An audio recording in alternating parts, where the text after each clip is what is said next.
Shalom teman-teman, kembali lagi bersama saya di channel Good News. Di dalam channel ini kita akan membahas tentang iman kekristenan. Segala hal yang bersangkut paut dengan iman Kristen akan kita tuangkan di dalam channel ini melalui setiap video-video yang akan diupload melalui channel ini. Baik itu materi-materi tentang sejarah kekristenan, kesaksian murtadin, debat lintas iman, ataupun berita-berita terbaru dari dalam iman kekristenan.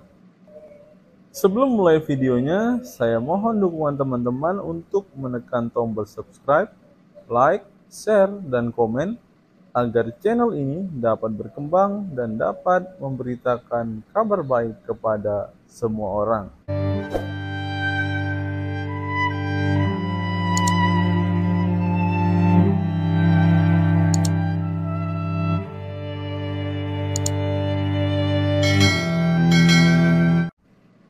Sebelum mulai video ini, ada baiknya teman-teman menyeduh kopi terlebih dahulu agar dalam menyaksikan setiap video dari dalam channel ini, teman-teman tidak mengantuk dan teman-teman bisa fokus untuk menyimak setiap video-video yang akan diupload melalui channel ini. Selamat menyaksikan dan Tuhan Yesus memberkati kita semua. Ada Pak Ibnu Syihab, Pak, saya sudah naikin. Oke, Pak Muhammad diturunkan aja, Pak. Halo, Pak Ibnu Syihab, selamat pagi. Ya, selamat pagi. Assalamualaikum warahmatullahi wabarakatuh. Waalaikumsalam. Pak Ibnu Syihab mungkin sudah dengar dari apa yang disampaikan oleh Pak Cakra ya? Sedikit saya dengar. Ya. Baru ikut. Baik. Bagaimana pandangan Pak? Ya, jadi terkait apa yang disampaikan oleh Prof. Cakra Medonya, salam kenal Bro. Yap, salam kenal Bro. Ya. Jadi saya kebetulan takhusus atau spesialis di bidang hadis. Kemudian saya sendiri memang menemukan banyak sekali hadis-hadis yang bermasalah dan itu sebenarnya tidak sahih ya, namun disahihkan. Dan saya banyak mengkaji, tidak terlalu juga banyak ya, di seputar hadis-hadis yang bermasalah di Bukhari, Muslim, dan Kutubus Sittah utamanya. Di sana ada beberapa hal yang perlu kita luruskan. Ada hadis yang sebenarnya itu tidak sahih daripada Rasulullah SAW, namun karena itu ada di Sahih Bukhari seolah-olah dianggap sahih, ada di Sahih Muslim seolah-olah dianggap sahih. Padahal kalau kita mau mengkaji lagi dan kita mendalami lagi, rawi-rawi yang ada di situ sebenarnya sangat bermasalah. Misal ada hadis man baddala dinahu faqtuluhu, barang siapa yang mengganti agamanya maka bunuhlah, ya kan? Itu hadis dikatakan sahih karena ada di Sahih Bukhari. Padahal kalau kita lihat rawinya, itu ada salah seorang rawi namanya Ikrimah. Ikrimah Maula Ibnu Abbas, yang mana dia adalah seorang yang khawarij, yang menghalalkan darah kaum muslimin, artinya orang yang menyimpang di dalam Islam. Lalu ada beberapa standar, saya rasa memang perlu kita sampaikan di sini bahwa standar kesahihan suatu hadis itu mengalami perkembangan yang perlu kita ketahui. Kalau kita mengikuti proses dari awal ya, tentang penilaian seorang ulama kepada suatu hadis, itu mengalami perkembangan sebagaimana pengetahuan yang lain. Dulu masih sangat sederhana sekali, suatu hadis itu dikatakan sahih apabila rawinya thiqah, tanda kutip ya, walaupun thiqah tidaknya seseorang itu betul-betul sangat dipengaruhi oleh faktor politik dan budaya pada masa itu, yang mana memang tidak boleh kita lupakan akan hal ini, bahwa pada abad pertama, kedua, ketiga itu yang menguasai dunia Islam adalah dari Banu Umayyah, yang itu betul-betul merubah total kita punya agama. Sehingganya Islam yang tadinya rahmah menjadi Islam yang digambarkan sebagaimana kata Prof. Cakra tadi, sehingga orang kalau keluar dari Islam kemudian habis dia diburu misalnya, itu merupakan bentuk penyimpangan di dalam agama Islam. Dan itu yang sebenarnya kita beberapa ilmuwan muslim ingin mengupayakan itu, ingin menyadarkan semua kita bahwasanya ada hadis yang bermasalah tapi dianggap baik-baik saja, yang itu justru merusak persatuan dan kesatuan. Dan diakui atau tidak, memang sepertinya agama Islam tidak luput juga dari oknum-oknum. Saya katakan oknum karena memang dia bukan ajaran Islam tapi mengatasnamakan Islam, sehingga Islam berubah. Ada saya sampaikan satu hadis, dan ini hadisnya sahih. Awwalu man yubaddilu sunnati rajulun min Bani Umayyah. Orang yang awal-awal merubah sunnah itu adalah laki-laki dari Bani Umayyah. Dan kalau kita melihat sejarah, Islam betul-betul terubah sama sekali pada masa setelah wafatnya Rasulullah Shallallahu Alaihi Wasallam. Ada perpecahan di tubuh umat Islam, kemudian ada peperangan atas nama futuhat, karena berbeda ajaran, ya kan, kemudian berbeda paham lalu diperangi. Itu sama sekali bukan ajaran yang sebenarnya. Nah, kemudian itu yang pertama. Yang kedua, berkaitan dengan sejarah, biasanya orang-orang akan menggambarkan Nabi kita Nabi Muhammad SAW itu mereka merujuk kepada kitab sejarah. Dan ini juga yang sedang kita kritisi, bahwasanya sejarah itu perlu kita pahami itu ditulis justru pada masa Daulah Abbasiyah, yaitu pada abad kedua, akhir abad kedua dan masuk awal abad ketiga, yang mana lagi-lagi sejarah itu ditulis juga banyak dipengaruhi oleh faktor politik. Sehingganya di dalam ilmu sejarah dan ilmu hadis itu ada standar-standar yang dibuat oleh ulama, yang bisa kita jadikan rujukan. Misalnya semua hadis, ini saya kutip dari perkataan Ibnul Jauzi misalnya di kitab Al-Mawdu'at. Kata Ibnul Jauzi, semua hadis yang bertentangan dengan Al-Quran, bertentangan dengan akal sehat, itu adalah hadis palsu, termasuk juga dalam sejarah-sejarah. Sehingga saya tidak memungkiri apa yang dikatakan Prof. Cakra tadi, bahwa di masyarakat kita, khususnya di Indonesia, saya rasa memang memiliki sikap dewasa dalam perbedaan, dewasa di dalam kebinekaan itu sepertinya belum betul-betul kita terapkan secara sungguh-sungguh, sehingga memang kita banyak temui lah ya di lingkungan kita, hanya gara-gara beda pemahaman kemudian tidak tegur sapa, bahkan saling ada ancaman-ancaman yang saya rasa itu dilakukan atas dasar ketidakpahaman atau atas dasar kesalahpahaman di dalam memahami agama. Mungkin seperti itu pengantar dari saya. Terima kasih.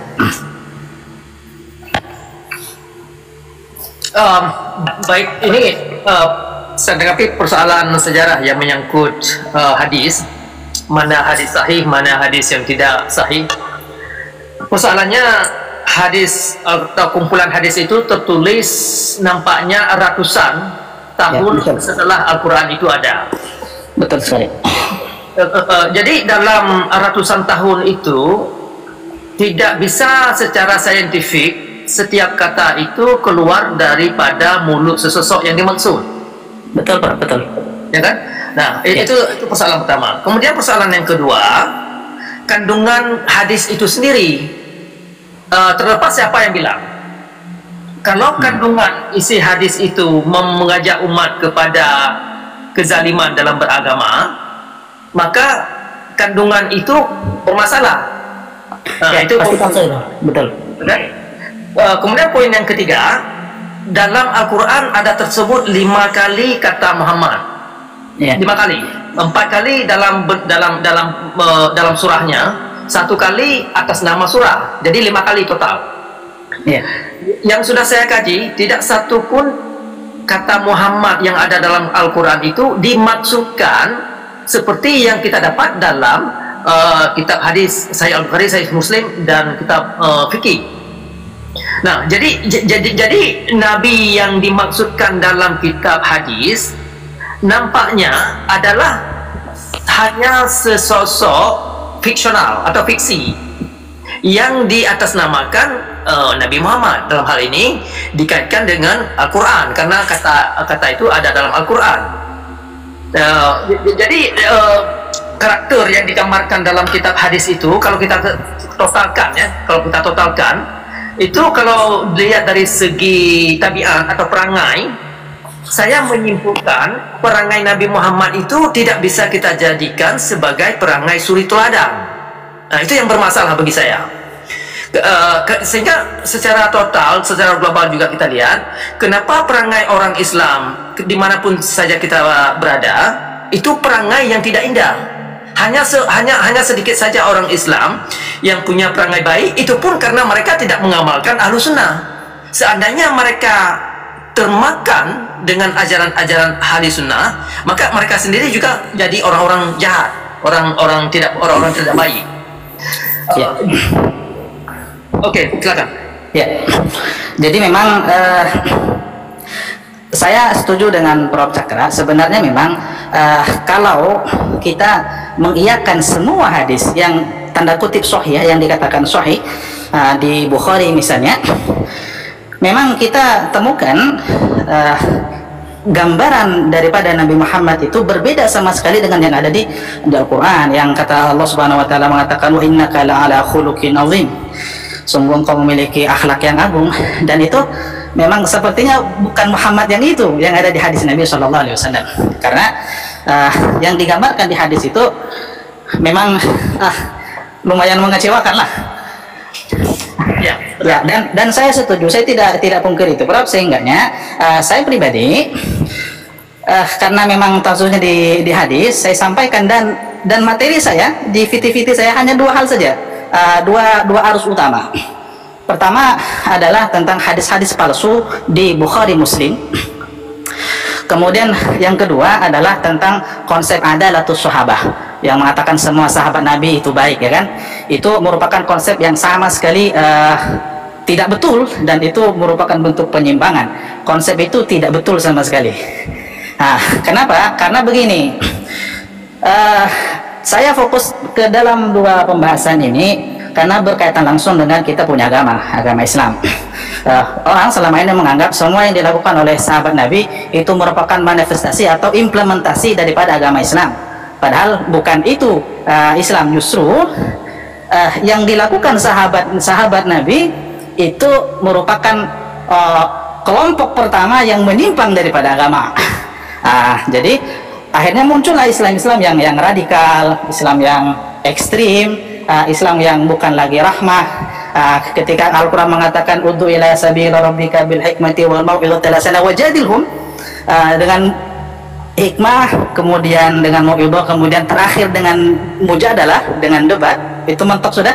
Akhirnya Islam setelah wafatnya Rasulullah menyampaikan agama bukan cukup dengan berdakwah, tapi dengan senjata, dengan perang. Dan akhirnya man baddala dinahu faqtuluh, barang siapa yang mengganti agamanya penggalah. Itu betul-betul dipraktekkan. Padahal itu hadis palsu yang sengaja dibuat-buat oleh orang-orang Khawarij, yang tujuannya untuk ada semacam justifikasi pembenaran dari kejahatan-kejahatan yang dilakukan, dan akhirnya justru Islam yang tadinya agama samawi, agama rahmah, tercemar. Ibnu Syihab, dari mana Pak Ibnu Syihab bisa mengklaim bahwa yang buat hadis itu adalah kaum Khawarij? Ya, itu ada kajiannya tuh. Dan bukankah orang yang melakukan hal tersebut itu atas apa yang dia baca? Dan bukankah perawi-perawi hadis itu semuanya umat Islam, bukan orang lain? Ya, betul. Jadi saya rasa kalau hanya orang yang memakai hati nurani yang bisa menjalankan, bisa mengasihi dengan baik. Kalau tidak, kalau benar-benar pulang mentah-mentah dari apa yang dia baca, selesai itu. Nah, bagaimana menurut Pak Ibnu Syihab dari apa yang saya sampaikan? Dari mana Bapak tahu, Pak Ibnu Syihab tahu bahwa itu adalah perbuatan-perbuatan daripada kaum Khawarij? Ya, jadi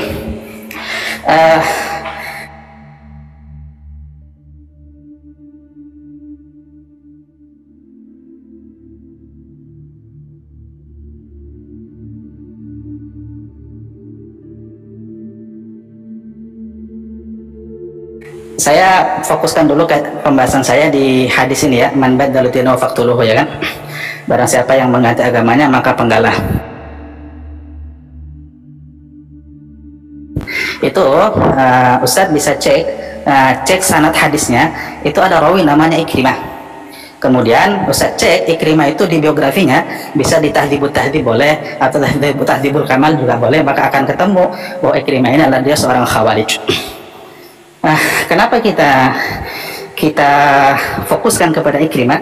Karena selain Ikrimah, rawi-rawinya tidak ada bermasalah, tidak ada indikasi bahwa dia seorang yang menyimpang, hanya Ikrimah saja.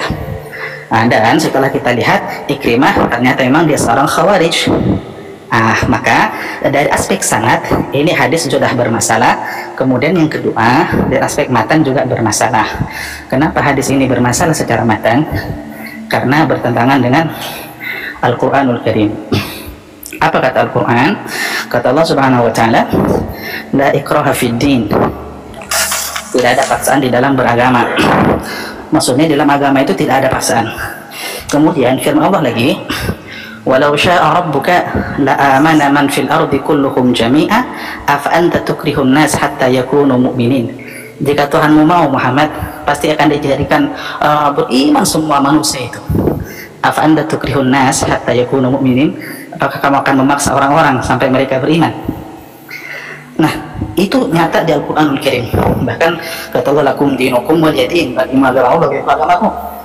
Tapi di hadis tidak. Kalau kamu pindah agama, penggal kepalamu. Jadi di dalam ilmu. Jadi Pak Ibnu ada hadis-hadis yang menurut Pak Ibnu tidak setuju gitu ya? Sebenarnya karena ini adalah bidang saya tahu lumayan lah terkait hadis-hadis yang bermasalah. Kemudian saya tahu lumayan tentang standarisasi perkembangan dan pertumbuhan standarisasi dari awal sampai yang terakhir, sampai yang sekarang. Pertanyaan saya, untuk apa hadis itu dikeluarkan dan ditulis dan dibuat? Ya jelas itu bukan kerjaan orang kafir, itu bukan kerjaan orang Kristen, orang Nasrani, orang Yahudi, orang Majusi. Itu jelas. Jadi betul. Karena memang yang merubah kita punya agama itu bukan orang luar, justru orang dalam. Maksudnya orang Islam itu sendiri. Ya, betul sekali. Oke. Terus apa keuntungan bagi mereka? Mereka orang Islam. Nah, mereka menulis itu, untungnya apa bagi mereka? Ya, pertanyaannya bagus sekali. Apa keuntungan mereka merubah-rubah, ya kan, atau memalsukan hadis? Ya, pertama kita perlu mengingat kembali firman Allah Subhanahu wa Ta'ala. Kata Allah, wa mimman hawlakum minal a'rabi munafikun wa min ahli al-madinati maradu 'ala an-nifaq la ta'lamuhum nahnu na'lamuhum. Di internal kita, pada masa Nabi kita Shallallahu Alaihi Wasallam itu ada orang-orang munafik, banyak orang munafik yang la ta'lamuhum nahnu na'lamuhum. Kamu Muhammad tidak tahu siapa-siapa mereka, tapi kami mengetahuinya. Jadi siapa yang merubah-rubah hadis, siapa yang merubah agama ini? Yang pertama adalah orang-orang munafik, ya? Orang munafik yang kita tidak tahu itu siapa, karena nama-namanya juga tidak disebutkan, kan? Tapi sifat-sifat orang munafik itu tergambar jelas di dalam Al-Quran, sehingga kita bisa langsung merujuk di Al-Quran, lalu kita bisa bandingkan sifat orang-orang itu dengan Al-Quran. Kalau sesuai dengan Al-Quran, sesuai dengan sifat-sifat orang munafik, maka itu orang munafik. Itu yang pertama. Sehingga yang merubah kita punya agama itu adalah orang-orang munafik. Itu yang pertama. Yang kedua, bagaimana Islam bisa berubah, ya kan? Islam berubah itu karena memang ada siasat politik, ada faktor politik.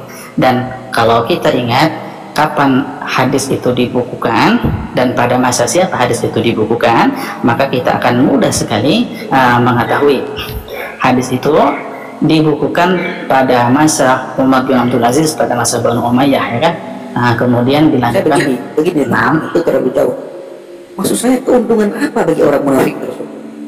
Ya, mengubah-ubah hadis. Apa keuntungannya? Sementara hadis itu ditulis jauh setelah Nabi Muhammad wafat, ya kan? Dan ditulis hadis tersebut oleh umat Islam. Keuntungan bagi orang tersebut apa? Gitu loh. Apa keuntungan bagi dia? Kalau yang merubah-rubah itu adalah orang kafir, yang merubah itu orang Kristen, orang murtad, itu keuntungannya jelas. Ini yang merubah itu orang yang merubah itu orang Islam sendiri. Kalau saya mendengar narasi daripada Pak Musyihab, bahkan kalau kita melihat hadis tersebut sangat menguntungkan, bukan merugikan. Contoh menguntungkan, saya bilang, siapa yang merubah agama, antumlah, bunuhlah, segala macam, bla bla bla bla bla bla. Itu kan menguntungkan itu, bukan merugikan. Nah, keuntungan bagi dia mengubah-ubah itu apa? Ini kan Bang Ibnu Syihab kan ahli hadis. Fadal ya Ustaz. Ya. Kalau ditanya apa keuntungannya, namanya orang munafik yang kerja, ya keuntungannya ya untuk merusak Islam memang. Itu yang pertama. Kemudian yang kedua, siapa lagi yang merubah atau menyembunyikan hadis misalnya? Bisa kita cek adalah orang Islam yang itu mendapat tekanan dari pemerintah, ya kan? Tekanan dari penguasa. Kalau kita merujuk ke marosim hadis tersebut keuntungan dari mana yang dia dapatkan? Siapa yang menukar agama Allah, maka bla bla bla bla bla bla. Apa keuntungan bagi dia dan keuntungan dan tekanan dari mana dia sehingga dia berani melakukan hal itu? Apakah ada tekanan dari penguasa pada waktu itu? Betul. Tekanan dari Allah, tekanan dari Rasul? Ya tidak mungkin kalau tekanan dari Rasul menurut saya. Kenapa? Karena Rasul sudah lama wafat. Nah, jadi saya mau sampaikan satu hadis ini ada di Musnad Ahmad bin Hanbal dari Abu Sa'id Al-Khudri, sanadnya sahih, nanti bisa cek ya. Kata Abu Sa'id Al-Khudri, ketika turun ayat idza jaa nasrullahi wal fathu, kata Nabi, an-nasu haditsun ana rasulullah. Ketika mendengar hadis ini, perhatikan baik insyaallah. Ketika mendengar hadis ini, Marwan itu marah besar. Saat turun surah An-Nasr, kata Nabi, saya dan sahabat-sahabat saya satu golongan dan manusia yang lain golongan yang lain. Saat mendengar hadis ini dibacakan oleh Abu Sa'id Al-Khudri, itu Marwan bin Hakam marah besar. Kata Marwan, kadabta, kamu pendusta, kepada Abu Sa'id Al-Khudri. Apa kata Abu Sa'id? Andai kata dua orang ini mau, yang bersama Abu Sa'id pada masa itu, pada saat itu ada dua sahabat. Yang pertama Zaid bin Thabit, yang kedua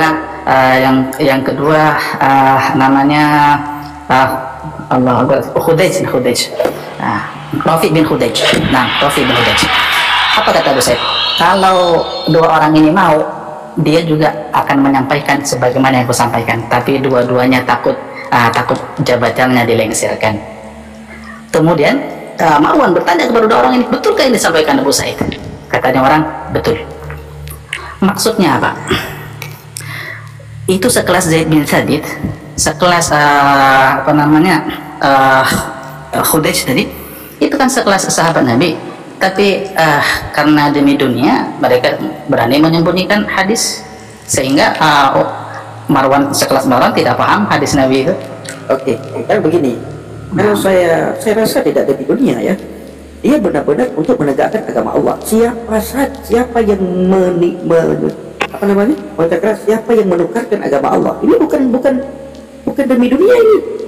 Siapa yang menukar agama Allah, maka bantailah, bunuhlah, bla bla bla bla bla. Ini bukan demi dunia, brother, Ibnu Syihab. Bukan demi dunia. Ini justru demi menegakkan agama Allah. Dia melakukan hal tersebut, dia menulis hal itu. Bukan agama Allah yang mana itu? Emang agama Allah ada berapa? Agama Allah yang mana? Maksudnya agama Islam? Ya, apakah agama Allah yang mana? Kalau bertentangan dengan Quran itu agama Allah. Islam bukan agama Allah. Adakah di Al-Quran orang yang murtad diperangi? Bukankah Abang Ibnu Syihab berpegang pada Wahab, Al-Quran dan hadis? Hadis itu palsu apabila bertentangan dengan Al-Quran. Apakah bertentangan itu bukan? Abang bilang, Ibnu Syihab bilang tadi, mereka itu mengejar dunia. Itu saya rasa bukan mengejar dunia, tetapi justru menegakkan syariat, menegakkan ya membela apa yang perlu dia bela. Itu bagaimana? Belum lagi ada hadis di mana Nabi Muhammad berkata, aku diperintahkan untuk bla bla bla bla bla bla sampai orang tersebut mengucapkan 2 kalimat syahadat. Ada hadisnya. Apakah juga itu bisa dikatakan adalah hadis yang dhaif, hadis yang lemah? Tuh, kenapa tuh? Nggak tahu bang, nggak tahu. Apakah lari atau turun atau kita nggak turunkan ya? Enggak. Kita nggak turunkan. Oh sorry, berarti beliau jatuh. Bukan. Mungkin ya Jatuh. ini dia balik lagi ya. Ya, Silakan. Ya, minta maaf, tadi kita keluar. siap. Alhamdulillah. Jadi ketika Aki bilang bahwa itu adalah ada orang-orang tertentu yang mengejar dunia, ini saya rasa ini orang-orang bodoh yang bisa berkata itu mengejar dunia. Jelas-jelas dia berkata, siapa yang menukarkan agama Allah? Lalu Ibnu Syihab bertanya kepada saya, agama yang mana agama Allah? Terus saya bertanya, memang ada berapa agama Allah?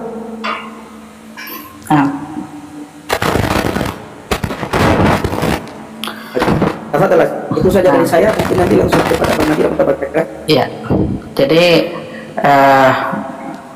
sahabat Nabi bahkan saat berperang pun itu tidak murni semuanya untuk agama Allah, dan itu sudah Allah singgung di Quran, minkum may yuridud dunya wa minkum man yuridul akhirah. Di antara kalian ada yang menginginkan dunia saat perang tuh, dan di antara kalian ini. Ketika hadis Al-Bukhari, riwayat Al-Bukhari, Sahih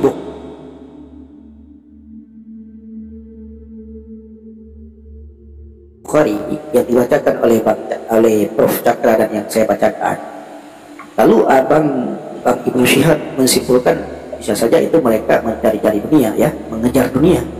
Nah, coba dulu fokus ke sini, hadis ini bagaimana menurut Abang Ibnu Syihab?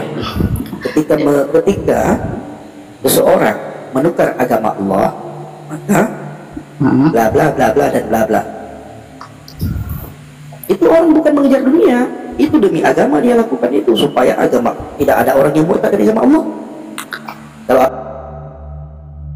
Abang bertanya kepada saya, memang agama Allah agama apa? Inna dina inallahi Islam. maksudnya kalau orang murtad dipenggal kepalanya gitu? Itu hadisnya begitu, bukan penggal kepala di situ dibilang. Ya Pak, dibunuh. Iya. Walaupun ya di Indonesia belum ada yang melakukan itu. Apakah karena bertentangan dengan hukum negara? Ya. Atau banyak orang yang memakai hati nurani? Artinya Al-Quran bertentangan, berarti agama Islam bertentangan dengan hati nurani? Saya tidak tahu. Kalau ya tidak ada orang yang melakukan, berarti orang tersebut memakai hati nuraninya. Iya, berarti Islam bertentangan dengan hati nurani. Saya tidak bertanya seperti itu. Nah, bagaimana pandangan Bang Ibnu Syihab tentang hadis tersebut? Jangan dulu bawa lari-lari ke hadis mana, masalah perang. Ya. Jadi terkait hadis itu tadi sudah saya sampaikan bahwasanya rawinya bermasalah, secara matan juga bermasalah. Secara matan bertentangan dengan Al-Quran. Orang itu bukannya membela agama Allah. Apanya itu? Abang Ibnu Syihab tidak berani berkata bahwa orang itu membela agama Allah. Oh, itu merusak agama, bukan membela agama itu. Ya, dari mana abang tahu itu? Ya, karena bertentangan dengan Al-Quran. Itu dusta atas nama Nabi itu. Oke, berarti hadis tersebut bertentangan dengan Al-Quran. Palsu, nyata palsu itu. Sekalipun perawinya jelas, yang dibilang di situ adalah siapa? Hadis Al-Bukhari. Iya, di Sahih Bukhari itu tidak semuanya sahih. Ya. Bang Pendi, permisi Bang Pendi, bisa nggak, karena ini ruang publik ya, Pak Ibnu tolong tunjukkan perawi dan segala macam yang Anda bilang itu doif lah apa segala macam, silakan.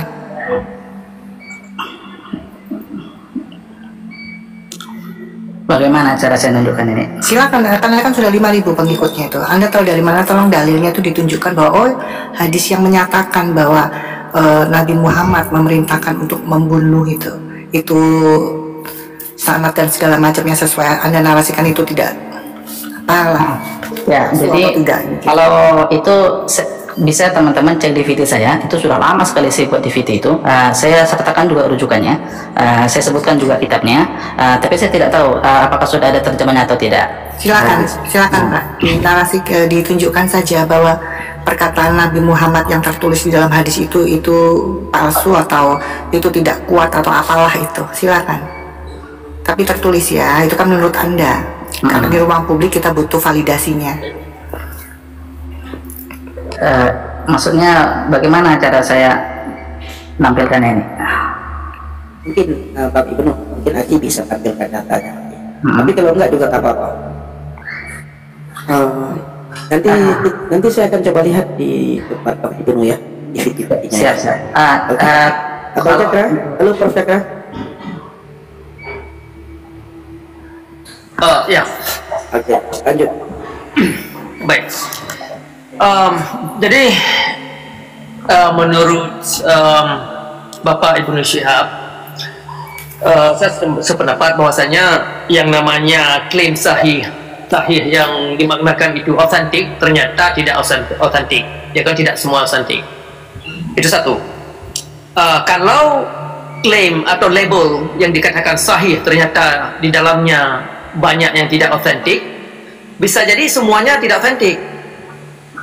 Demikian, ada kemungkinan atau tidak menutup kemungkinan sahih yang hadis yang paling sakral dalam Islam adalah perkara rukun Islam, karena yang namanya rukun Islam itu tidak lahir dalam Al-Quran.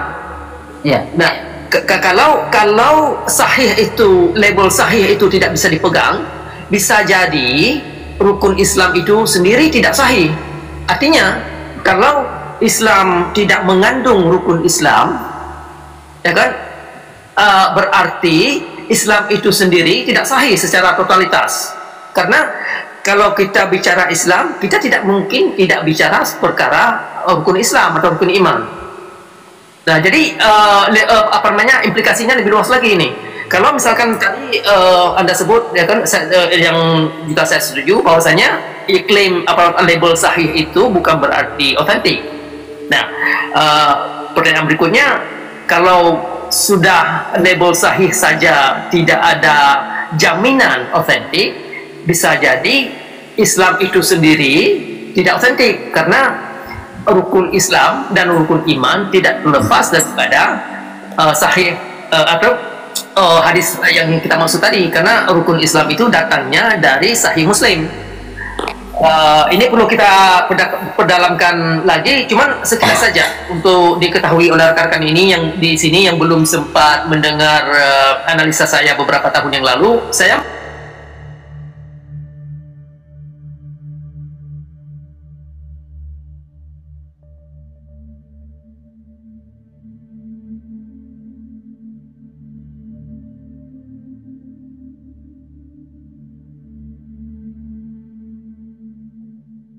menyimpulkan begini, bahwasanya rukun Islam itu adalah rukun dongeng. Kenapa saya menyimpulkan demikian? Karena segala perbuatan ritualitas yang ditempuh atas rukun-rukun tersebut hasilnya tidak bisa difatwakan dalam realitas alam, tidak bisa difaktakan, sehingga hasil taubat seseorang tidak bisa dievaluasi, tidak bisa dipelajari duduk perkaranya bagaimana, ya kan, sehingga akhir hayat seseorang itu masih perlu disembayangkan. Artinya ada ilmu hitam di balik ajaran itu. Banyak saja yang sudah tekun-tekun seorang ini yang masih ketika dia masih hidup sudah jual tanah, mengorbankan segala harta dan tenaga kepada ritualitas, tetapi ketika dia di akhir hayat masih saja disembayangkan. Artinya mayat ini tidak suci, sehingga ada ajaran nanti mayat ini bisa menghadapkan sisa kubur dan bisa jadi diancam. Yang lebih aneh lagi, ini yang lebih lucu, secara keseluruhan ada pertanyaan kepada si mayat, ma rabbuka, ya kan, ma rabbuka ini kalau Tuhan mempertanyakan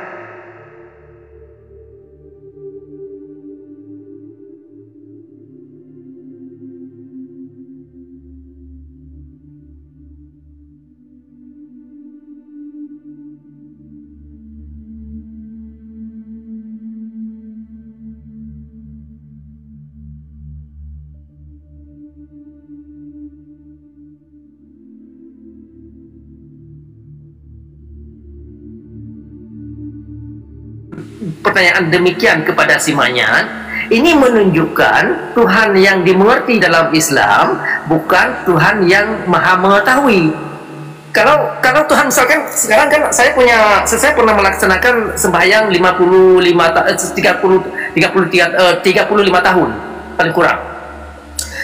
Berarti sembahyang saya, puasa yang saya kerahkan selama 35 tahun dalam hidup, Allah tidak mengerti apa-apa, tidak pernah melihat, tidak pernah tahu apa saya pernah mengerjakan hal yang demikian. Kok Tuhan, kalau Allah memang Dia maha mengetahui, kok bertanya lagi persoalan saya pernah mengerjakan sembahyang atau siapa Tuhan saya? Ini yang paling aneh dalam Islam, sehingga hadis konsep hadis terhadap Tuhan itu bermasalah. Jadi ini implikasinya jauh lebih dalam, lebih sakral lagi, karena ini sudah kita masuk ke dalam ranah kerangka Islam itu sendiri. Jadi bukan lagi persoalan seseorang, oh karena kamu sembahyang kamu kurang beres atau kurang sempurna. Ini sudah melangkah.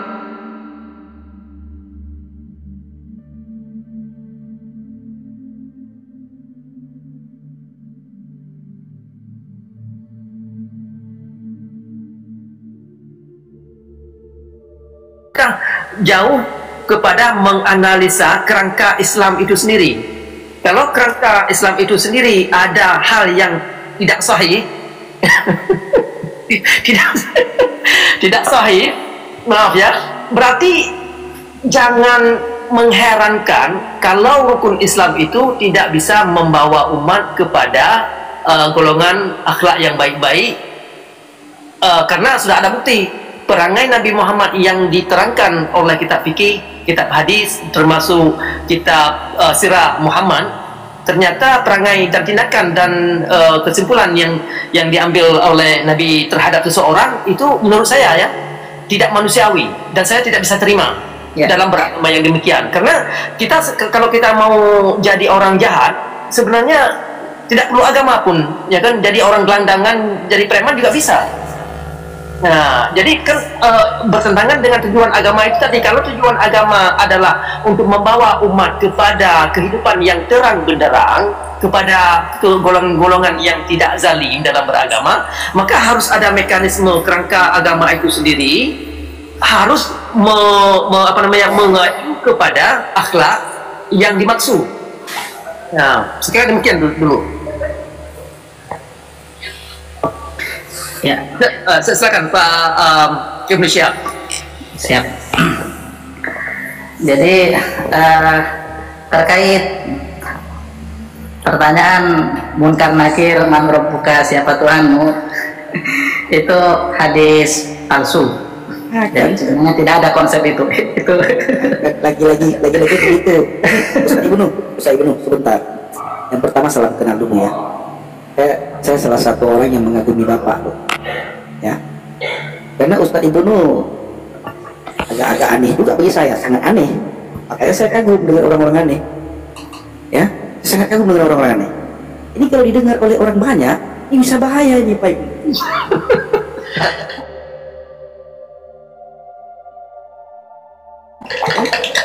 Bagaimana Bang Nabiro? Iya. Saya harus Iya, benar Bang Ibnu. Jadi kalau saya lihat gini sebenarnya pada prinsipnya ini pola pikir. Halo, kedengeran nggak Bang? Kedengeran nggak? Ya, Ustaz Ibnu, salam kenal ya. Saya hormat. Salam kenal ya. Saya hormat dan saya sangat respect orang-orang yang aneh. Orang yang aneh, bukan aneh gini. Makanya Pak Cakra ini kan selalu bilang, kenapa kita tidak berani untuk berspeak up gitu dengan cara berpikir kita yang memang terbebas daripada kungkungan atau belenggu yang selama ini kita diajarkan. Saya lihat orang-orang yang terpelajar ya sangat banyak ya. Contohnya gampang, seperti yang orang terkenal sampai dia dihujat juga Munim Siri dan lain-lain. Mereka ini orang-orang terpelajar gitu, ya kan? Mereka ini kadang-kadang menjadi aneh di hadapan orang-orang kebanyakan. Nah ini kan jadi masalah. Apakah karena orang-orang banyak ini termakan doktrin saja, ataukah memang pengajarnya itu tidak sesuai dengan keadaan yang sebenarnya, seperti Pak Ibnu contohnya bilang begini. Tadi ada saya bilang dia ada satu perawi yang memang contohnya dia memang dia jahat atau apa dan lain-lain, contohnya gitu ya. Nah ini kan menjadi pertanyaan, kenapa bisa jadi sahih? Apa yang menyebabkan itu? Apakah ada kepentingan di sana? Kan itu tadi menjadi penyebabnya Pak Ibnu ya, salah satu ya. Tadi kan yang dibicarakan gitu. Tapi saya lihat gini, sepertinya Pak Cakra dan Pak Ibnu ini hampir sejalan, walaupun tidak sepenuhnya sejalan gitu ya. Tetapi Pak Ibnu di sini memang orang yang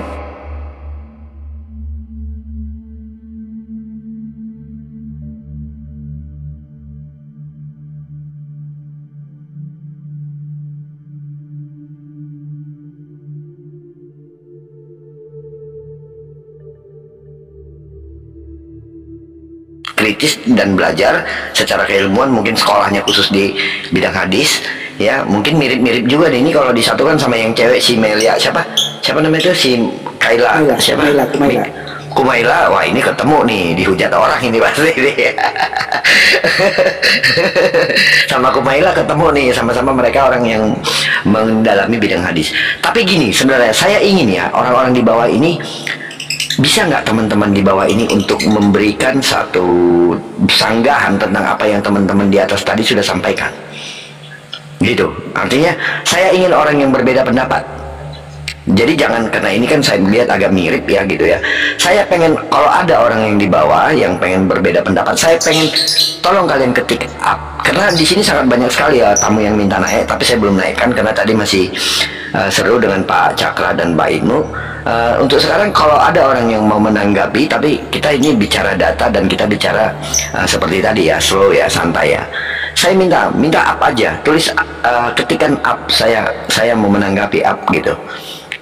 Jadi supaya kita ada yang berbeda di sini.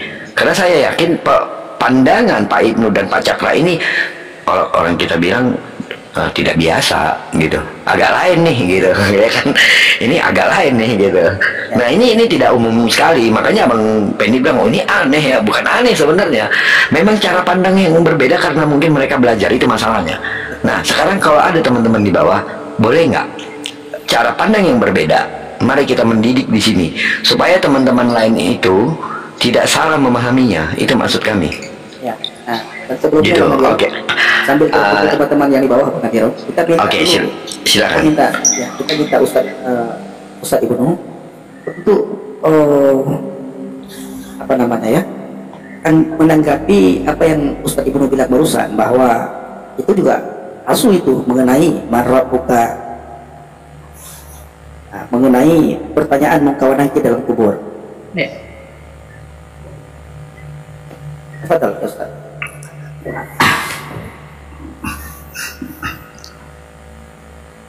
Jadi saya mau runtut dulu mungkin ya, terkait keanehan-keanehan yang ada.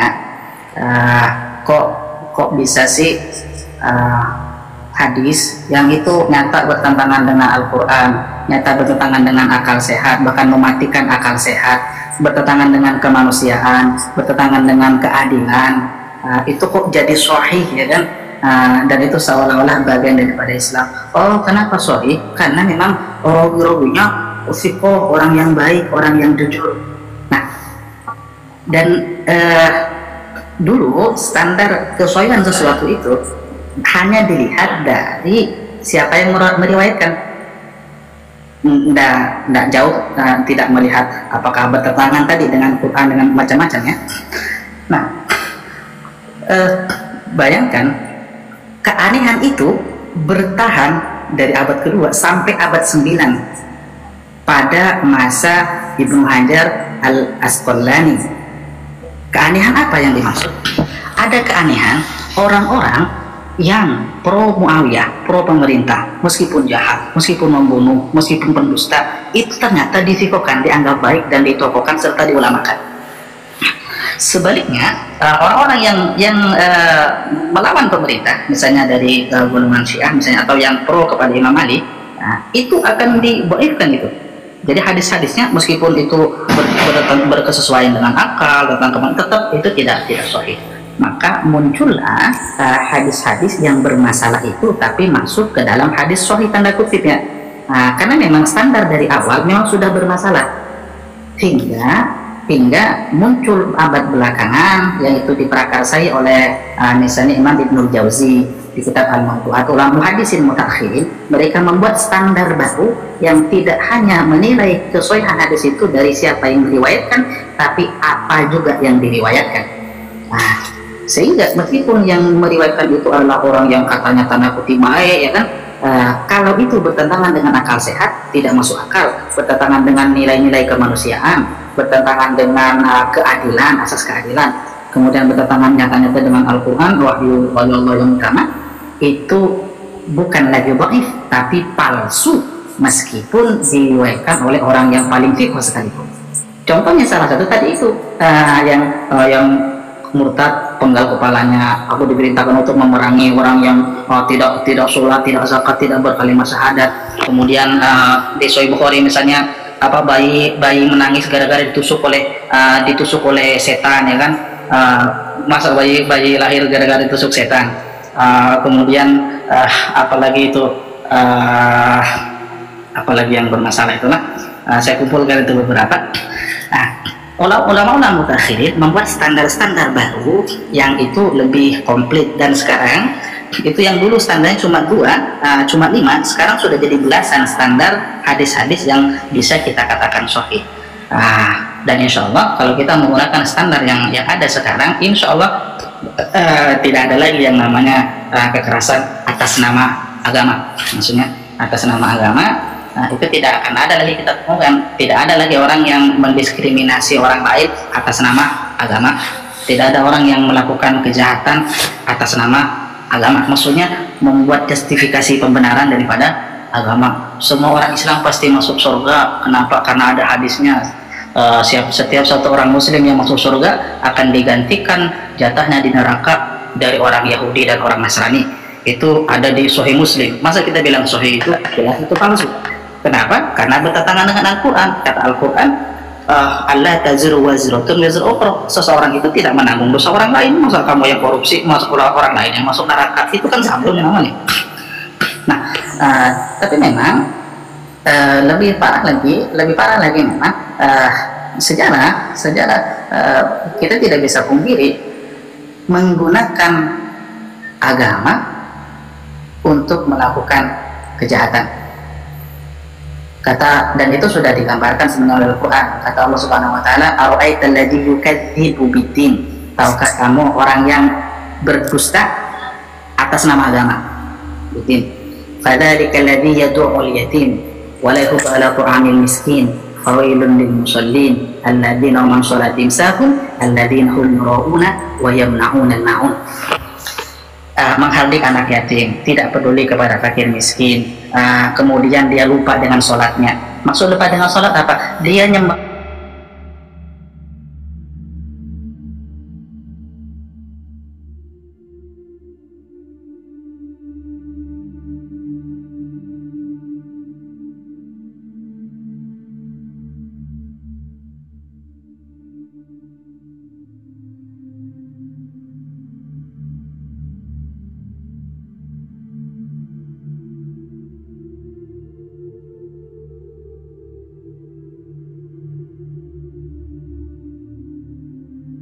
Allah, dia sholat 5 waktu, tapi kerjaannya macam setan. Kerjaannya tidak memberikan kedamaian.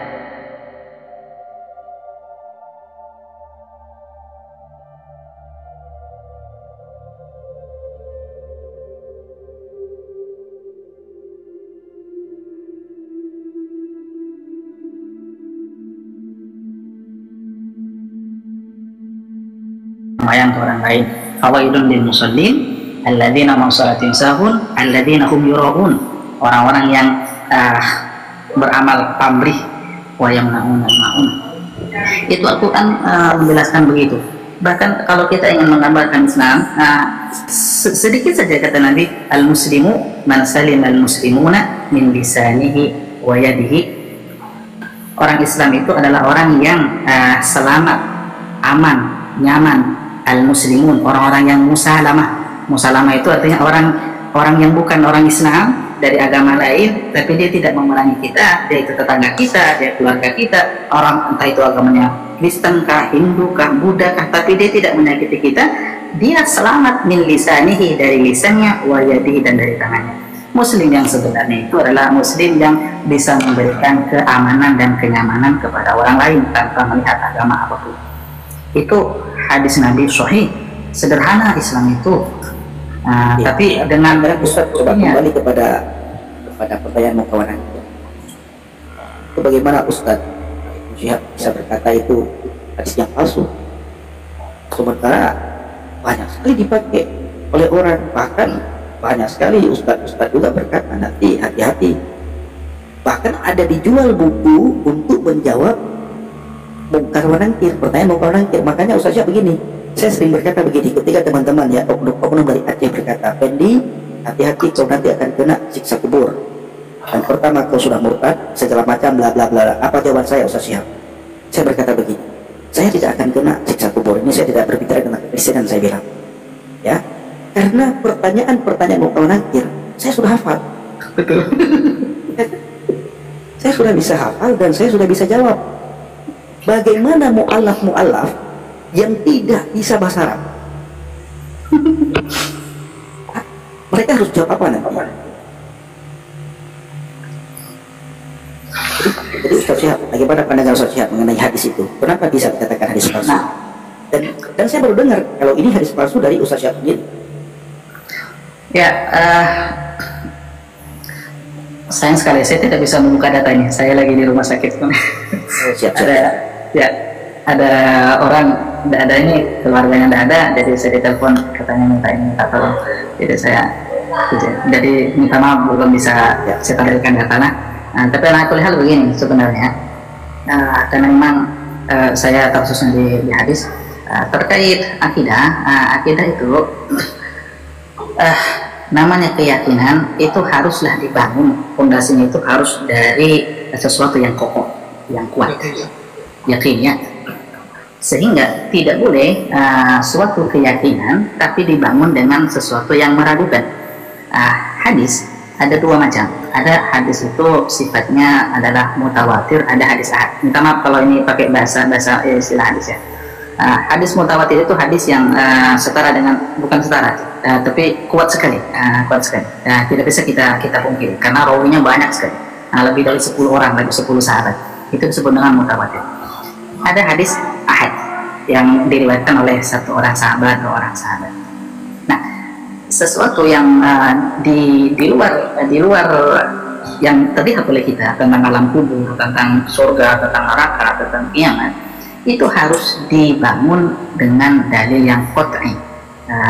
Itu bukan yang meragukan. Hadis-hadis seputar siksa kubur, adanya malaikat itu, pertanyaan itu hadisnya adalah bermasalah. Ada yang palsu, ada yang dhaif, ada yang disahihkan, tapi sebenarnya tidak sahih. Kenapa? Makanya banyak sekali di internal umat Islam yang istilahnya tidak meyakini dengan adanya malaikat mungkar nakir, kemudian pertanyaan mungkar nakir, kemudian adanya siksa kubur yang adanya ular, terus adanya kalajengking, ya kan? Kemudian ada malaikat pegang palu dipukul pecah kepalanya. Itu semua justru adalah dongeng-dongeng yang sayang sekali masih diajarkan di beberapa tempat itu. Sehingga kita kesannya kalau melihat kematian itu sesuatu yang menakutkan, menyeramkan itu. Akhirnya kita tidak menjadi pribadi yang produktif karena takut mati aja, takut mati. Padahal ngapain takut mati itu kan? Kalau sudah tahu jawabannya kan begitu. Betul. Malah Ustaz, saya pernah begini dulu ya. Ustaz saya pernah berkata begini. Jadi kalau kamu suatu saat nanti melihat orang kafir meninggal, mereka jungkir balik katanya. Jungkir balik katanya. Makanya Ustaz ya, waktu saya awal-awal murtad ya, awal-awal masuk Kristen, saya tidak berani melihat mayat. Jadi ketika Bapak Gembala saya mengajak untuk ngelayat, saya tidak berani. Sampai suatu hari saya dipaksa oleh Bapak Gembala saya untuk melihat mayat. Baru setelah itu saya berani. Ternyata saya sebelum murtad dibohongin bahwa orang kafir itu kalau mati jungkir balik.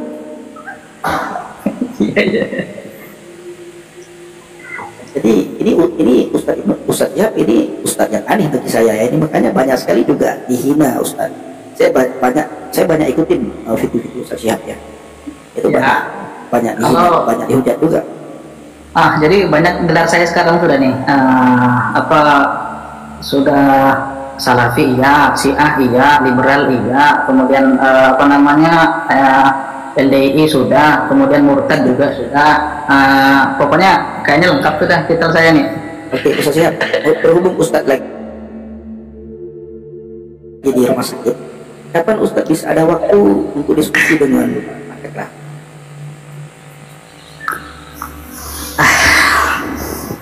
Nanti kita DM aja mungkin Bang, lebih enak Bang. Oke, siap. Siap. Iya, ya Ustadz ya, nanti kapan-kapan kita bisa gini loh. Kita tuh ingin membuka cakrawala itu supaya saya sangat tertarik ayat yang digunakan sama Pak Cakra ya. Kalau nggak saya salah di ayat 36 ya dari surat apa ya Pak Cakra ya, bahwa kamu harus mengenal, janganlah kalian meyakini apa yang tidak kalian punya pengetahuan tentang. Itu di Kalau nggak salah itu ayatnya. Al-Isra 1 Al-Isra ayat 36, 36. ya Al-Isra 36. Artinya bagaimana kita bisa meyakini sesuatu yang kita tidak mengerti dan tidak punya pengetahuan yang benar, kan gitu Pak. Nah ini nih maksudnya, ini yang saya senang ya, bagaimana kita membuka cakrawala berpikir kita supaya kita benar-benar mengerti apa sih yang kita yakini ini gitu. Jangan hanya dikatakan kata si A, kata anu gitu.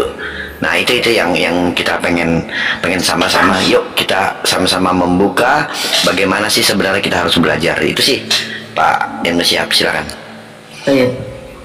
Saya sering sekali dengan teman-teman Ustadz ya kan, asatidz yang jelas berpikiran terbuka seperti saya, yang mau diskusi santai. Saya sering sampaikan begini, kata Allah Subhanahu Wa Taala, dan ini saya katakan merupakan firman Allah yang paling tertinggi, yang lain ikut-ikut aja di bawahnya. Kata Allah, ya ayuhan nas, inna khalaqnakum min dzakarin wa unsa wa ja'alnakum syu'uban wa qabaila lita'arafu. Semuanya kami ciptakan kalian itu berjenis laki-laki, perempuan, berbangsa-bangsa, bersuku-suku, lita'arafu inna akramakum indallahi atqakum. Tujuannya Allah ciptakan kita itu untuk saling mengenal, apapun suku, bangsa, apapun agamanya, saling kenal. Kalau saling kenal itu tidak boleh mengawali dengan berprasangka buruk. Betul-betul saling kenal. Namanya saling kenal ya bisa kita ngopi bareng, diskusi bareng. Saling kenal itu berarti saling cinta, ya kan? Dan tidak harus sama.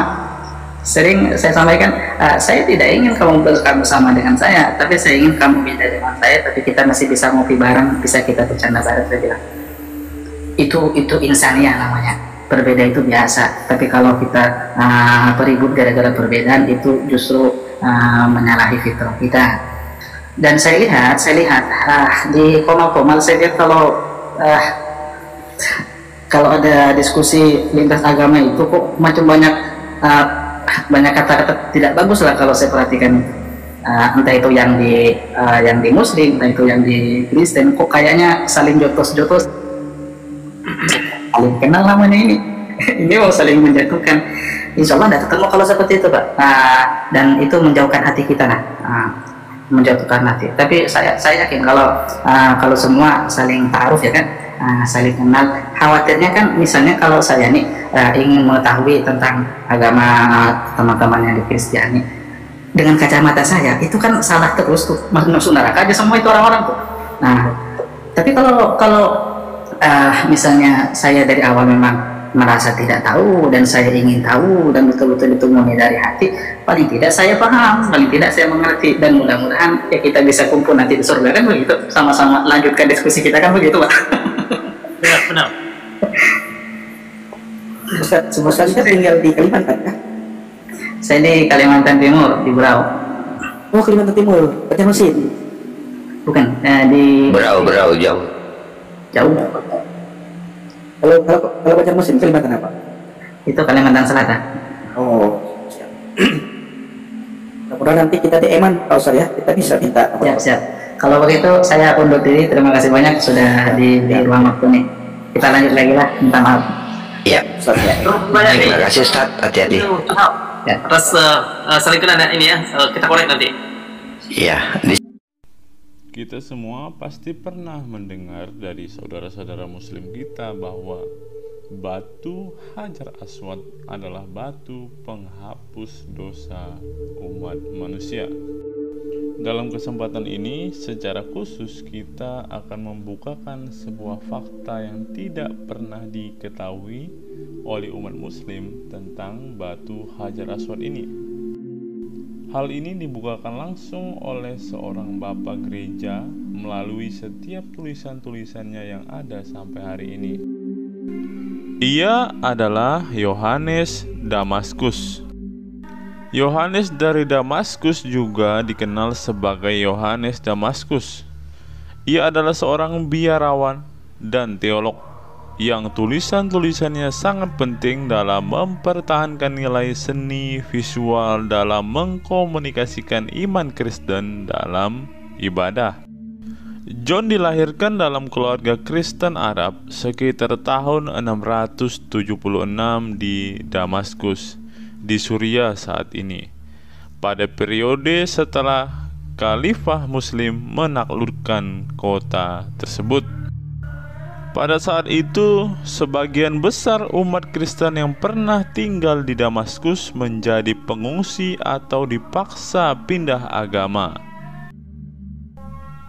Keluarga John bagaimanapun telah bekerja sama dengan para penguasa Muslim setelah mereka mengambil alih kota, dan ayah John mempunyai posisi di istana kekhalifahan sehingga keluarga mereka diperbolehkan untuk tetap beragama Kristen. Ayah John memastikan bahwa putranya menerima pendidikan terbaik. Ayah John membekali putranya dengan seorang biarawan Kristen sebagai tutor, dan John muda yang cerdas menjadi sarjana astronomi, matematika, dan teks klasik Yunani dan juga Arab. Beberapa sumber menyatakan bahwa Yohanes sendiri menjadi kepala administrator istana khalifah. Akhirnya John menyerahkan kehidupannya di istana dan pergi ke Yerusalem untuk menjadi pendeta biarawan di biara Marsaba di luar Yerusalem. Ketika Yohanes mulai menjalani panggilan barunya sebagai biarawan dan imam di biara Marsaba, sebuah perdebatan besar yang dikenal sebagai kontroversi ikonoklas terus memecah belah gereja. Kaisar Leo III mengeluarkan dekret yang melarang penggunaan gambar. Yohanes menulis dengan penuh semangat mendukung penggunaan gambar dan mendorong umat Kristen awam untuk terus menggunakannya, yang bertentangan dengan dekret kaisar. Risalah Yohanes merupakan pembelaan yang indah terhadap teologi inkarnasi dan pentingnya imajinasi dalam mengembangkan iman kepada Kristus. John menuliskan bahwa seni cocok untuk menggambarkan Tuhan yang menjadi manusia. Saya tidak menggambarkan ketuhanan yang abadi. Saya melukis daging Tuhan yang terlihat, karena tidak mungkin untuk mewakili roh, apalagi Tuhan yang memberi nafas kepada roh. Ketika yang tak terlihat menjadi terlihat dalam daging, kamu kemudian dapat menggambar kemiripan wujudnya. Memang benar saya tidak menyembah materi, tulis Yohanes. Saya menyembah Tuhan materi yang menjadi urusan demi aku. Jangan meremehkan materi, karena materi tidak tercela. John melanjutkan dengan membahas imajinasi manusia, pikiran yang diarahkan untuk melampaui hal-hal jasmani tidak mampu melakukannya. Untuk hal-hal yang tidak terlihat dari Tuhan sejak penciptaan dunia adalah dibuat terlihat melalui gambar. Imajinasi menjangkau ke arah Tuhan, namun perlu keimanan, perlu kasih karunia untuk menerima gambaran dari Tuhan sendiri yang Tuhan hadirkan kepada manusia. Dan gambar penting untuk memicu imajinasi, karena Gambar berbicara kepada penglihatan seperti kata-kata kepada telinga. Gambar membawa pemahaman. Setelah kita melihat secara singkat siapa sebenarnya Yohanes Damaskus ini, teman-teman, ia adalah seorang yang sangat berpengaruh dengan tulisan-tulisannya. Salah satu tulisan Yohanes Damaskus yang sangat terkenal sampai sekarang adalah ketika ia mengkritik agama Islam. Inilah isi kritikan Santo Yohanes dari Damaskus terhadap Islam, teman-teman. Ada juga tahayul kaum Ismail yang sampai hari ini masih berlaku dan membuat manusia terus berbuat salah karena merupakan cikal bakal antikristus. Mereka adalah keturunan Ismail yang lahir dari Abraham dari Agar, dan karena alasan inilah mereka disebut Agareni dan Ismail. Mereka juga disebut Saracen yang berasal dari Sara Kenoi atau miskin Sara. Karena apa yang dikatakan Agar kepada malaikat, Sara telah menyuruhku pergi dalam kemiskinan. Mereka dulunya adalah penyembah berhala, menyembah bintang pagi dan Aprodit yang dalam bahasa mereka disebut kabar yang artinya agung. Dan sampai zaman Heraklius mereka adalah penyembah berhala yang sangat besar. Sejak saat itu hingga saat ini seorang nabi palsu bernama Muhammad telah muncul di tengah-tengah mereka. Orang ini setelah secara kebetulan menemukan perjanjian lama dan perjanjian baru, dan juga setelah berbincang dengan seorang biarawan Aryan, merancang ajaran sesatnya sendiri. Kemudian setelah menyindir dirinya sendiri ke dalam kebaikan orang-orang dengan menunjukkan kesalehan, dia, Muhammad, menyampaikan bahwa sebuah kitab tertentu telah diturunkan kepadanya dari surga. Dia telah menuliskan beberapa komposisi konyol dalam bukunya ini, dan dia memberikannya kepada mereka sebagai objek penghormatan. Dia mengatakan bahwa hanya ada satu Tuhan, pencipta segala sesuatu, yang tidak dilahirkan dan tidak diperanakan. Dia mengatakan bahwa Kristus adalah firman Allah dan rohnya, tetapi ia adalah makhluk dan hamba, dan bahwa ia dilahirkan tanpa benih dari Maria, saudara perempuan Musa dan Harun. Sebab katanya, firman Tuhan dan roh masuk ke dalam Maria, dan dia melahirkan Yesus, yang adalah seorang nabi dan hamba Tuhan. Dan dia mengatakan bahwa orang-orang Yahudi ingin menyalibkan dia dengan melanggar hukum, dan bahwa mereka mengambil bayangannya dan menyalibnya.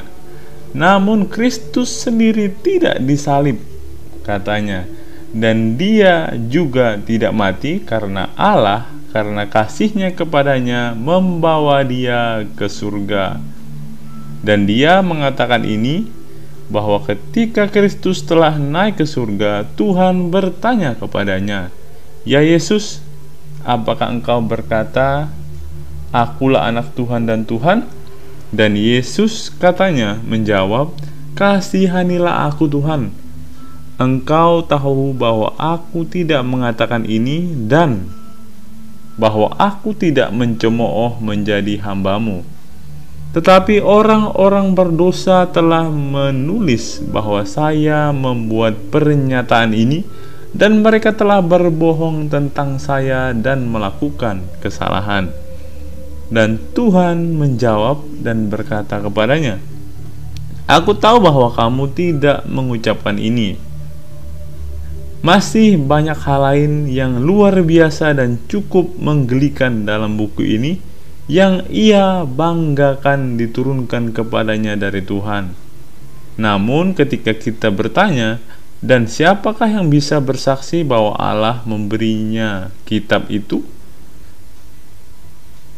Dan nabi manakah yang meramalkan bahwa nabi seperti itu akan bangkit?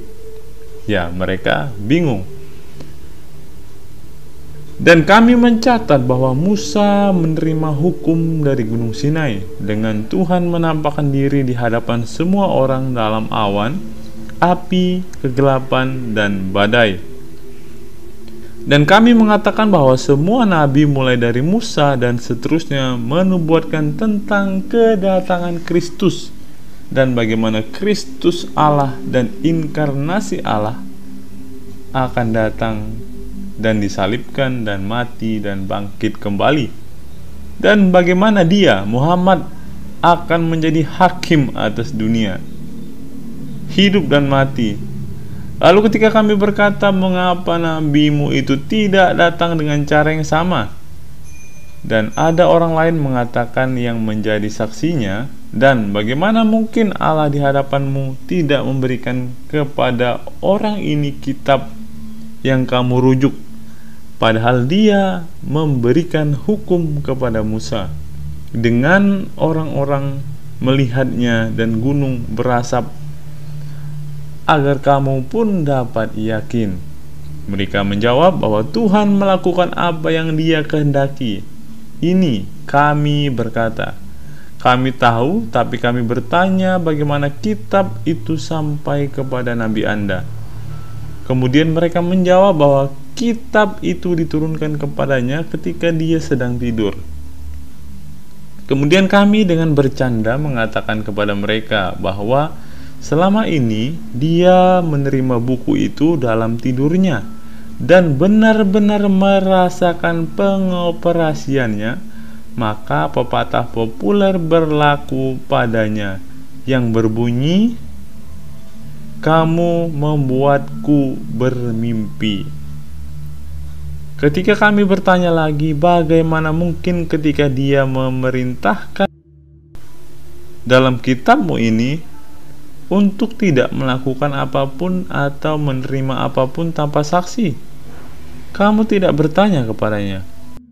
Pertama-tama, tunjukkan kepada kami dengan saksi bahwa kamu adalah seorang nabi dan bahwa kamu datang dari Allah, dan tunjukkan kepada kami kitab suci mana yang memberi kesaksian tentang kamu. Mereka merasa malu dan tetap diam. Kemudian kami melanjutkan, meskipun Anda tidak boleh menikahi seorang istri tanpa saksi, atau membeli atau memperoleh properti, meskipun kamu tidak menerima seekor keledai atau memiliki seekor binatang beban dan tanpa kamu saksikan, dan meskipun kamu memiliki istri, harta benda, keledai, dan sebagainya melalui para saksi, namun hanya keimananmu dan kitab sucimu saja yang kamu anggap tidak dibuktikan oleh para saksi. Sebab orang yang mewariskan ini kepadamu tidak mempunyai jaminan dari sumber manapun, dan tidak ada seorang pun yang diketahui memberi kesaksian tentang dia sebelum dia datang. Sebaliknya, dia menerimanya ketika dia sedang tidur. Terlebih lagi, mereka menyebut kami hetairis atau asosiator karena kata mereka, kami memperkenalkan sekutu kepada Tuhan dan menyatakan Kristus sebagai anak Tuhan dan Tuhan. Kami berkata kepada mereka dengan nada gembira, para nabi dan kitab suci telah menyampaikan hal ini kepada kami. Dan kalian, sebagaimana kalian bersikeras menerima para nabi. Jadi jika kita salah menyatakan Kristus sebagai anak Allah, maka merekalah yang mengajarkan hal ini dan meneruskannya kepada kita. Namun sebagian dari mereka mengatakan bahwa ini adalah salah penafsiran yang membuat kami menggambarkan para nabi dengan mengatakan hal-hal seperti itu. Sementara yang lain mengatakan bahwa orang-orang Ibrani membenci kami dan menipu kami dengan menulis nama para nabi sehingga kami bisa tersesat. Dan sekali lagi kami berkata kepada mereka, selama Anda mengatakan bahwa Kristus adalah firman Tuhan dan roh, mengapa Anda menuduh kami sebagai hetarias? Karena kata dan roh tidak dapat dipisahkan dari keberadaannya secara alami. Oleh karena itu, jika firman Tuhan ada di dalam Tuhan, maka jelas dialah Tuhan. Namun jika dia berada di luar Tuhan, maka menurut Anda Tuhan itu tanpa firman dan tanpa roh. Akibatnya, dengan menghindari perkenalan dengan Tuhan, Anda telah memutilasi dia. Lebih baik bagi Anda mengatakan bahwa dia mempunyai sekutu daripada memutilasinya. Seolah-olah Anda sedang berhadapan dengan batu, kayu, atau benda mati lainnya. Jadi Anda berbicara tidak benar ketika Anda menyebut kami hetairis. Kami membalas dengan menyebutmu mutilator Tuhan. Mereka selanjutnya menuduh kami sebagai penyembah berhala karena kami menghormati salib yang mereka benci. Dan kami menjawab mereka, kalau begitu bagaimana mungkin kamu mengosongkan dirimu dan pada batu Ka'bahmu lalu mencium dan memeluknya? Lalu ada pula yang mengatakan bahwa Ibrahim mempunyai hubungan dengan Agar di atasnya. Namun ada pula yang mengatakan bahwa ia mengikat unta di sana ketika hendak menyembelih Ishak. Dan kami menjawab mereka, karena kitab suci mengatakan bahwa gunung itu berhutan dan terdapat pohon-pohon dari Abraham menebang kayu untuk bencana itu dan menaruhnya di atas Ishak. Dan kemudian ia meninggalkan keledainya bersama kedua pemuda. Mengapa bicara omong kosong? Karena di tempat itu tidak rimbun dengan pepohonan dan tidak ada jalan bagi keledai. Dan mereka malu. Namun mereka tetap menegaskan bahwa batu itu adalah milik Abraham. Lalu kita berkata, biarlah itu menjadi milik Abraham, seperti yang kamu katakan dengan bodohnya. Lalu hanya karena Abraham bersetubuh dengan seorang wanita atau mengikatkan seekor unta padanya, kamu tidak malu untuk menciumnya? Namun kamu menyalahkan kami karena menghormati salib dan dengan kuasa setan dan tipu daya iblis telah dihancurkan. Batu yang mereka bicarakan ini adalah kepala Afrodit yang biasa mereka sembah dan mereka sebut kabar. Bahkan saat ini bekas ukiran tersebut masih terlihat jelas oleh pengamat yang cermat. Seperti yang telah diceritakan, Muhammad ini menulis bahwa buku konyol yang masing-masing bukunya diberi judul. Misalnya ada buku On Woman yang di dalamnya ia dengan jelas membuat ketentuan hukum untuk mengambil 4 istri dan jika mungkin 1000 selir sebanyak yang dapat dihidupi oleh seseorang selain 4 istri yang sudah dimilikinya. Beliau juga menjadikan sah untuk menceraikan istri manapun yang diinginkan seseorang dan jika seseorang menghendakinya mengambil istri lain dengan cara yang sama. Muhammad mempunyai seorang teman bernama Zaid. Pria ini mempunyai istri cantik dan membuat Muhammad jatuh cinta. Suatu kali, ketika mereka sedang duduk bersama, Muhammad berkata, "Oh, ngomong-ngomong, Tuhan telah memberitahukanku untuk mengambil istrimu." Yang lain menjawab, "Kamu adalah seorang rasul." lakukan seperti yang diperintahkan Tuhan kepadamu dan ambillah istriku." Sebaliknya, untuk menceritakan kisahnya dari awal, dia berkata kepadanya, "Tuhan telah memberiku perintah agar kamu menceraikan istrimu dan menyingkirkannya." Lalu beberapa hari kemudian, sekarang dia berkata, "Tuhan telah memberitahuanku untuk membawanya." Kemudian setelah laki-laki itu mengambil istrinya dan berzina dengannya, dia membuat peraturan ini, "Hendaklah dia yang menceraikan istrinya, dan jika setelah menceraikannya dia kembali kepadanya, biarlah orang lain mengawininya, sebab tidak halal mengambilnya, kecuali ia telah dinikahkan oleh orang lain. Terlebih lagi, jika seseorang lelaki menceraikan istrinya, biarlah saudara laki-lakinya menikahinya jika ia menghendakinya."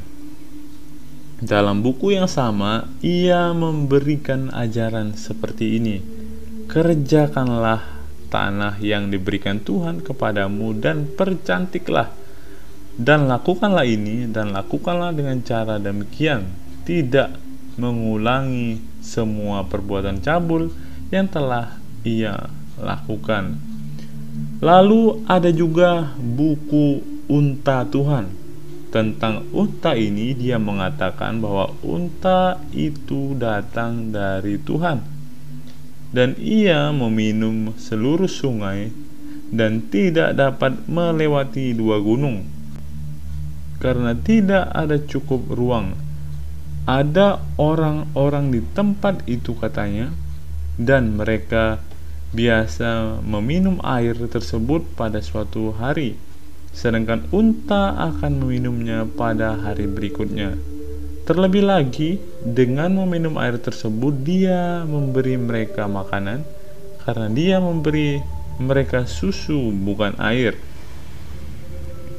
Kemudian karena orang-orang ini jahat, mereka bangkit, katanya, dan membunuh unta itu. Namun ia mempunyai keturunan seekor unta kecil yang katanya ketika induknya tidak disingkirkan, berseru kepada Tuhan dan Tuhan membawanya ke tempatnya.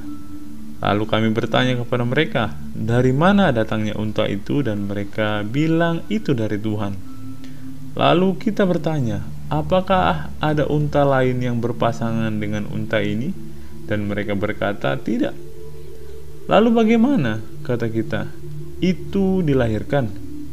Sebab kami melihat bahwa untamu tidak mempunyai ayah, ibu, dan silsilah, dan anak yang melahirkannya menderita kemalangan. Juga tidak jelas siapa yang membesarkannya, dan juga unta kecil ini diangkat. Jadi mengapa nabi Anda yang menurut apa yang Anda katakan Tuhan berbicara kepadanya tidak mengetahui tentang unta di mana ia merumput dan apa yang memperoleh susu dan memerahnya? Atau mungkinkah dia seperti ibunya bertemu dengan orang jahat dan hancur? Atau apakah dia masuk surga sebelum kamu agar kamu mendapat sungai susu yang kamu bicarakan dengan bodohnya? Karena Anda mengatakan bahwa Anda memiliki 3 sungai yang mengalir di surga, 1 berisi air, 1 berisi anggur, dan 1 lagi berisi susu. Jika unta yang menjadi pendahulumu berada di luar surga, jelaslah bahwa ia telah kering karena kelaparan dan kehausan, atau bahwa orang lain mendapat manfaat dari susunya, dan dengan demikian nabimu bermegah dengan iseng bahwa ia telah berbicara dengan Tuhan, karena Tuhan tidak melakukannya, mengungkapkan kepada misteri unta. Namun jika dia di surga, dia masih minum air, dan kamu karena kekurangan air akan mengering di tengah surga kenikmatan. Dan jika karena tidak ada air, karena unta telah meminum semuanya, kamu haus akan anggur, dari sungai anggur yang mengalir. Kamu menjadi mabuk karena meminum anggur murni dan pingsan karena pengaruh minuman keras dan tertidur. Kemudian menderita kepala berat setelah tidur dan sakit karena anggur. Anda akan kehilangan kenikmatan. Lalu bagaimana mungkin nabimu tidak berpikir bahwa hal ini mungkin terjadi padamu di surga kesenangan? Dan tidak pernah tahu apa tujuan unta itu sekarang. Namun kamu bahkan tidak menanyakannya. Ketika dia menyampaikan kepadamu mimpinya tentang 3 sungai, kami dengan jelas meyakinkan Anda bahwa unta Anda yang luar biasa ini telah mendahului Anda ke dalam jiwa-jiwa keledai ke tempat di mana Anda seperti binatang ditakdirkan untuk pergi. Dan ada kegelapan luar dan hukuman kekal, api yang menderu-deru, cacing-cacing yang tidak bisa tidur, dan setan-setan neraka. Sekali lagi dalam buku The Table, Muhammad mengatakan bahwa Kristus meminta suatu meja kepada Tuhan dan meja itu diberikan kepadanya. Sebab Allah katanya berfirman kepadanya, Aku telah memberikan kepadamu dan kepada sebuah meja yang tidak fana. Dan lagi dalam buku The Heifer, dia mengatakan beberapa hal bodoh yang menggelikan lainnya, yang karena jumlahnya yang banyak menurut saya harus diabaikan. Ia menetapkan suatu hukum bahwa mereka harus disunat dan juga para wanita. Ia memerintahkan mereka untuk memelihara hari Sabat dan tidak dibaptis. Dan meskipun beliau memerintahkan mereka untuk memakan beberapa makanan yang dilarang oleh hukum, beliau memerintahkan mereka untuk menjauhkan diri dari makanan lainnya. Beliau juga melarang keras minum arak. Dan ini adalah beberapa catatan kaki yang bisa teman-teman cross-check kebenarannya untuk membuktikan semua hal yang telah ditulis oleh Yohanes Damaskus ini, teman-teman.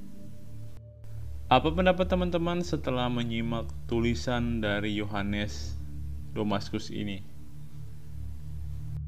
Silakan teman-teman tulis di kolom komentar video ini.